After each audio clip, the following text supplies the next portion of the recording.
بسم اللہ الرحمن الرحیم۔ السلام علیکم ورحمۃ اللہ وبرکاتہ۔ آج میں بات کرنا چاہتا ہوں نظریاتی ریاست اور نظر آتی سیاست کے حوالے سے۔ اس میں کوئی شک نہیں کہ الحمدللہ ہمارا وطن عزیز، ہماری محبوب ریاست پاکستان کلمہ توحید لا الہ الا اللہ محمد رسول اللہ کی بنیاد پر مارز وجود میں آئی۔ ریاست مدینہ کے بعد یہ دوسری ایک نظریاتی ریاست ہے جو دنیا کے نقشے پر ابھری، اور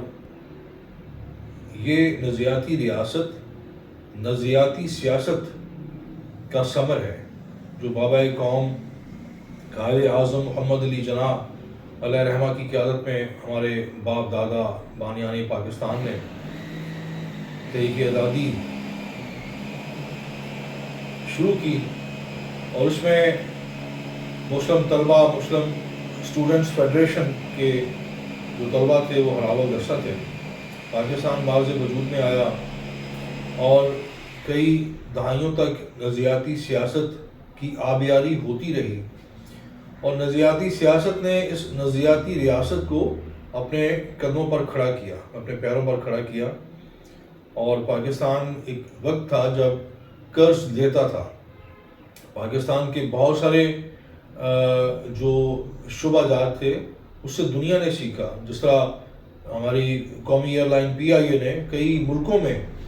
ایئر لائن کو اسٹیبلش کیا، اور اس طرح پاکستان کا جو ترقیاتی پروگرام تھا کئی ملکوں نے اس سے سیکھا، اس کے پلان کو اپنا حصہ بنایا اور شاہراہ ترقی پر دوڑتے چلے گئے۔ لیکن ہم 70 کی دہائی کے بعد آگے بڑھنے کی بجائے ہمیں ایک ریورس گیئر لگ گیا، اور ہم پسپائی کی طرف، رسوائی کی طرف، تنہائی کی طرف، معاشی بدحالی کی طرف، سیاسی بدحالی کی طرف ہمارا جو سفر ہے وہ گامزن ہو گئے۔ اور میں ایز اے طالب علم جو اس کی وجوہات تلاش کرتا ہوں، ایک تو ہمارے ہاں قیادت نہیں ہے، سیاسی اور مذہبی قیادت کا قحط ہے، اور جب اصل قیادت، حقیقی قیادت میدان میں نہیں ہوتی تو پھر جو نقل ہے وہ اپنا ایک روپ اختیار کر کے اس خلا کو پر کرنے کی ناکام کوشش کرتی ہے۔ پاکستان میں قیادت کا قحط وقت کے ساتھ ساتھ شدت اختیار کرتا چلا جا رہا ہے، اور اوپر سے ہم نے یہ جو جمہوریت، مغربی جمہوریت کو گلے لگایا ہوا ہے، یہ ہمارے گلے پڑ گئی ہے۔ میں اسلامی نظام خلافت کا قائل ہوں، اس میں قیادت کا انتخاب، قیادت کا معیار بڑا واضح ہے۔ جمہوریت میں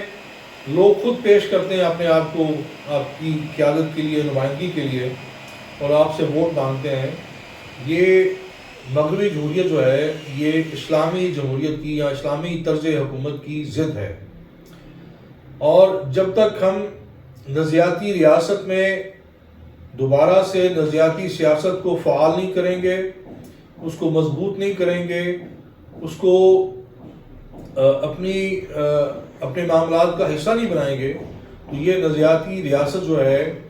جس مقام پر اس کو ہونا چاہیے یہ نہیں ہوگی۔ آپ کو نظریاتی ریاست میں جو نظر آتی سیاست ہے، جو ہم دیکھ رہے ہیں 80، 70 اور 90 کی دہائی میں، خاص طور پر گالی کی سیاست اور گولی کی سیاست، نفرت کی سیاست، تعصب کی، منافقت کی سیاست،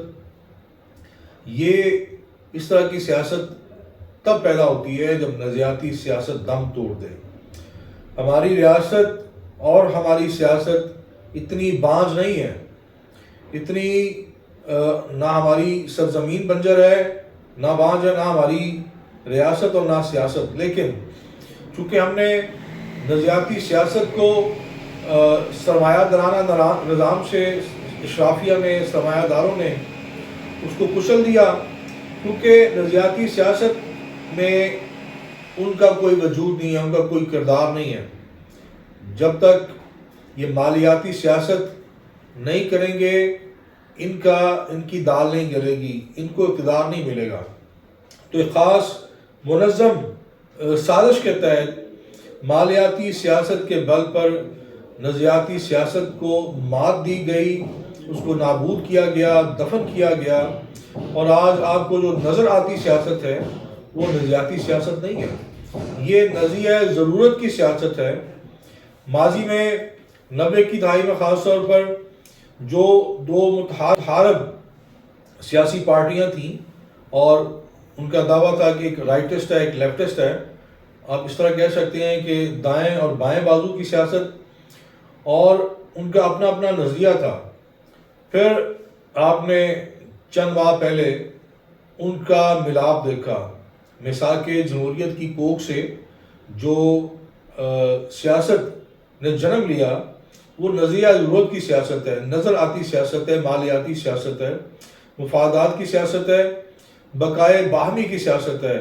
اور انجمن ستائش باہمی کی سیاست ہے کہ ایک دوسرے کو بچاؤ، ایک دوسرے کے گیت گاؤ۔ تو میں ایز اے طالب علم آپ کو عرض کر رہا ہوں کہ جب تک نظریاتی ریاست میں نظریاتی سیاست کا دور واپس نہیں آئے گا، دورہ نہیں ہوگا، ہم نہ میرا نہ آپ کا نہ ہمارے آنے والے بچوں کا کوئی اس میں ہمیں وسائل میں سے حصہ ملے گا، نہ ہم شریک اقتدار ہوں گے، نہ ہمارے ووٹ کی کوئی حیثیت ہوگی، نہ ہم سے رائے لی جائے گی۔ یہ مالیاتی سیاست اور مالیاتی صحافت یہ شیر و شکر ہیں، یہ ایک دوسرے کی کمزوری ہیں، ایک دوسرے کی طاقت ہیں، اور ان کے ہوتے ہوئے ہمیں اس ریاست میں جو ہمارا مستقبل ہے وہ روشن نظر نہیں آتا۔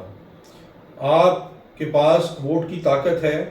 آپ اس ووٹ کی طاقت سے نظریاتی سیاست کو دوبارہ سے اس کا رستہ ہموار کریں، نظریاتی سیاست کے حق میں اپنی رائے دیں، اپنی طاقت دیں،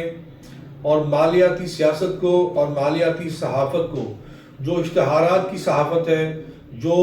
مفادات کی صحافت ہے، اس کو ہمیں دفن کرنا ہوگا، اور نظریاتی ریاست اور نظریاتی سیاست کو ہمیں مضبوط کرنا ہوگا۔ یہ کوئی راکٹ سائنس نہیں ہے، آپ سب دیکھ رہے ہیں۔ جیسے میں نے ابھی بات کی کہ 90 کی دہائی میں جو یہ متحارب سیاسی پارٹیاں تھیں، انہوں نے ایک دوسرے کو جو کچھ کہا وہ ہماری تاریخ کا حصہ ہے، اور لوگوں کو آج بھی یاد ہے۔ ایک دوسرے کو چور کہا، ایک دوسرے کو سیکیورٹی رسک کہا، ایک دوسرے کو غدار قرار دیا، پھر یہ اچانک اکٹھے ہو گئے۔ تو میں سمجھتا ہوں کہ جب آگ اور پانی کا ملن ہو جائے تو پھر یہ باور کر لیں، یقین کر لیں کہ آگ بھی منافق ہے اور پانی بھی منافق ہے، چونکہ ان کا ملن نہیں ہو سکتا۔ تو پاکستان کے اندر آنے والے انتخابات میں پھر نظریہ ضرورت کے تحت سیاسی اتحاد بنیں گے، اور غیر فطری اور بے جوڑ سیاسی اتحاد بنیں گے، صرف اور صرف اقتدار کے لیے۔ ان کے ہاں جمہوری اقدار کی، اخلاقی اقدار کی کوئی ویلیو نہیں ہے۔ تو آپ مالیاتی سیاست کا حصہ نہ بنیں، کیونکہ مالیاتی سیاست آپ کی نظریاتی ریاست کے لیے زہر قاتل ہے۔ بہت شکریہ۔